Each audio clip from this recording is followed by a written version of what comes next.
René Descartes' book, The Passions of the Soul, was written while he was exchanging letters to Princess Elizabeth of Bohemia. Here he writes, "For since I wrote it only for a princess whose intelligence is so far above the common run that she grasps with ease what our scholars find most difficult." So it seems that the exchange of letters between the two actually enabled this book. So welcome everyone to the last episode in this series on the philosopher René Descartes. This book is of course based upon Descartes' dualistic metaphysics, that everything in the universe consists of either mind or matter, and nothing in between.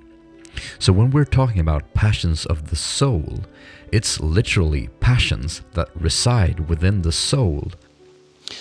So Descartes claimed that the main difference between mind and matter is that matter is extended in space while mind isn't. But that raises an interesting question. How can something that is not extended in space affect something that is? Descartes is usually accused for committing a total separation between the mind and the body, but he acknowledges that there is a very intimate union between the two, and that they are so closely intermingled that it's sometimes hard to distinguish which is which. Descartes had established in his older books that the body can actually function and move without the support of the soul. For instance, an automaton can perform human-like motions, and they don't have souls. And he also believed that animals don't have souls either. They only move by their disposition of their organs. And he actually uses this as an argument in order for him to perform some pretty horrific anatomical research upon live animals. It's all cool. They don't have souls, animals. We can do whatever we'd like with them. Yeah. So Descartes begins his investigation, and he chose to begin from scratch in his research on the passions, since he thought that the old teachings on the subject was so bad. Probably because it wasn't based in the superb, unquestionable and fantastic first philosophy that he himself had created. So what is a passion of the soul then? Well, first we need to distinguish which functions that we should contribute to the body and which functions that we should contribute to the mind or the soul. This is an easy task according to Descartes. He simply says that if we can find a function within us that we can find in inanimate bodies as well, then we should contribute that solely to the body. But if we cannot find it in inanimate bodies, then it's a function of the soul. Clear enough? Well, here he writes, the definitions of the passions of the soul. Having considered the way in which the passions of the soul differ from all its other thoughts, it seems to me that they can be defined in general as perceptions or sensations or emotions of the soul that we refer particularly to the soul itself, and that are caused, sustained, and fortified by some movement of the spirits.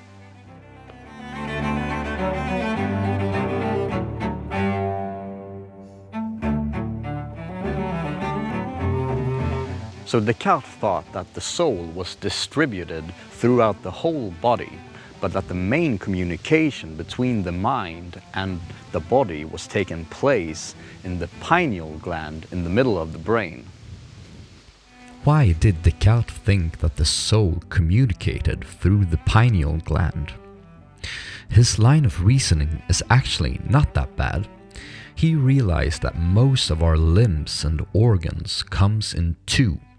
We have 2 hands, 2 eyes, 2 kidneys, and 2 brain halves. But in the middle of the brain resides the pineal gland, which we only have one of. So naturally, that must be the main seat of the soul. Let us then conceive the soul as having its main seat in the little gland in the middle of the brain, from which it radiates outwards to the rest of the body through the agency of the spirits. Can it be more of a ghost in the machine theory? I doubt it.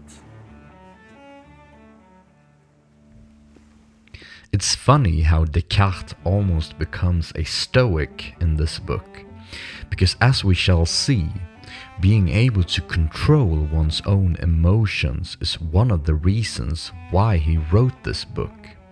And in matter of fact, Descartes was influenced by the Stoic Seneca. If we talk about animals, things can happen to them that induce fear or horror that makes them want to run. But we humans possess a rational soul that can convince us that the danger isn't that grave after all. It sure sounds a lot like modern cognitive behavior therapy. Cognitive behave, cogito, ergo sum.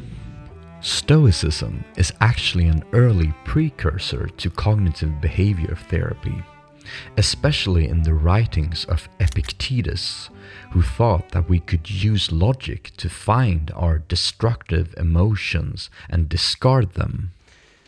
Now we move into the second part of the book, and here Descartes tries to define all the passions that live within us humans.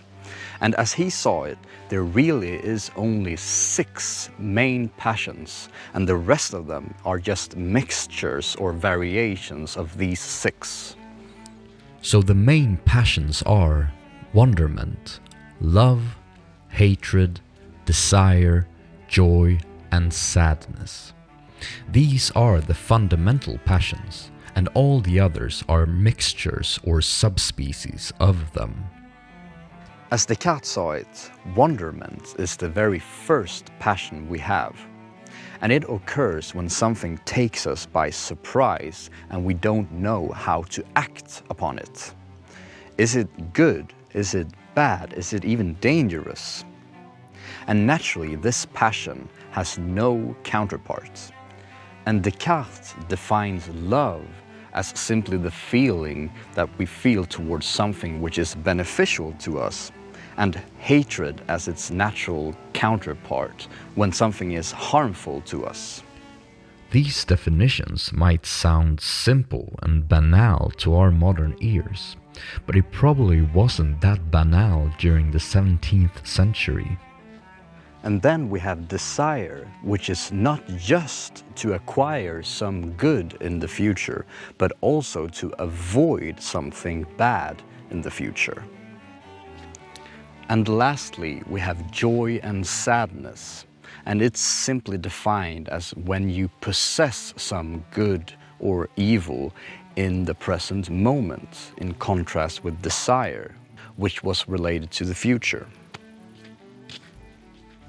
So here we have the fundamental passions, and the rest can be derived from them. For an example, Descartes characterizes pity as being a mixture of sadness with love or goodwill, and anger as being a subspecies of hate. In the third part of the book, Descartes continues to define various passions, but I don't want to bore you with all the details. But here he writes why he thinks it's a good idea to know all these passions. Here he writes, "A universal remedy for the passions.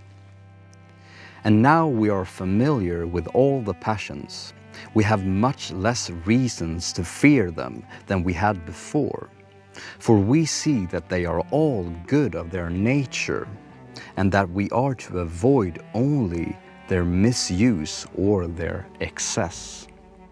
So what Descartes means is that it is easier to control one's own passions and emotions if it has a name and a clear and distinct definition. I do think that Descartes has a point.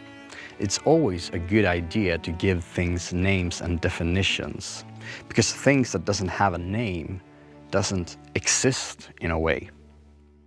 But oh well, thank you so much for watching. We've reached the end in the journey on the philosopher René Descartes. We'll see what the future brings, but thank you and take care until the next one.